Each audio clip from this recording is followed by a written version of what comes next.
Sometimes revenge comes with a melody. And sometimes, that melody is loud enough to shatter eardrums. 2015, I was a nursing student working tables at a place that didn't need advertisements. Word of mouth was their currency.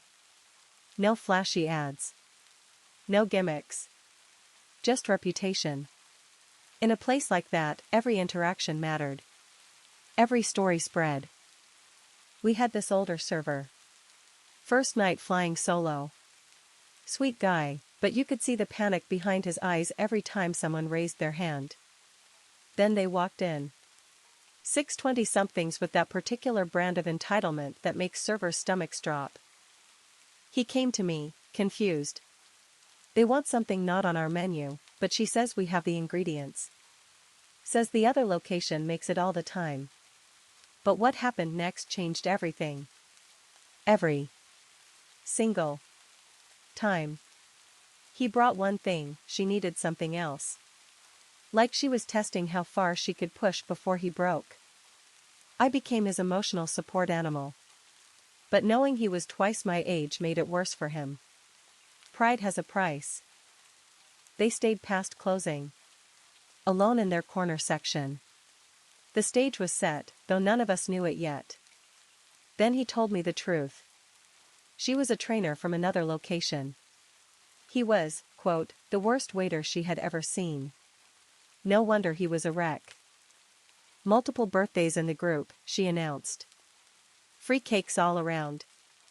And she wants the birthday song. Immediately. But what happened next changed everything. To say I was livid is saying lava is warm. I was ready to throw hands for this poor man. Instead, I told him to prep the cakes but don't go out yet. Strategy was forming. Sweet, musical strategy.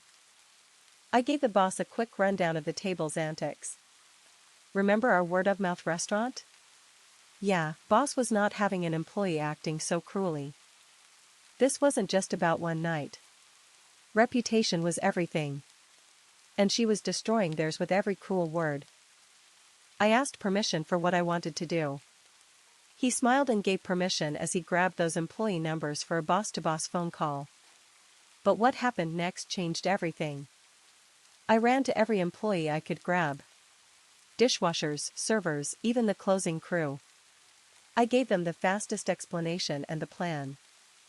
And then I told the poor nerve-wracked server, we're ready to drop cakes.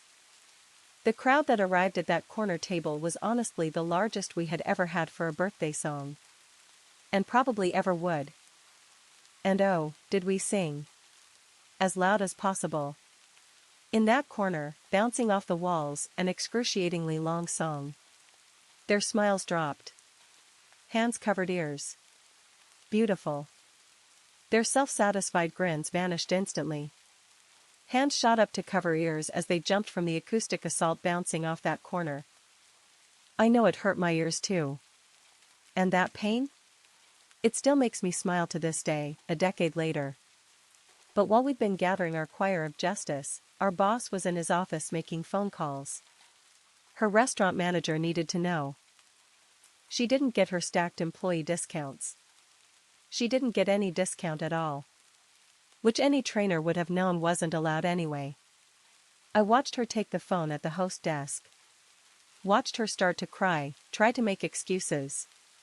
But her general manager had already been called. Her employee number had been shared. She was done. Sometimes the cruelest people break the fastest when consequences finally catch up. But what happened next changed everything. I know the quiet rage my boss so rarely touched when it was rage.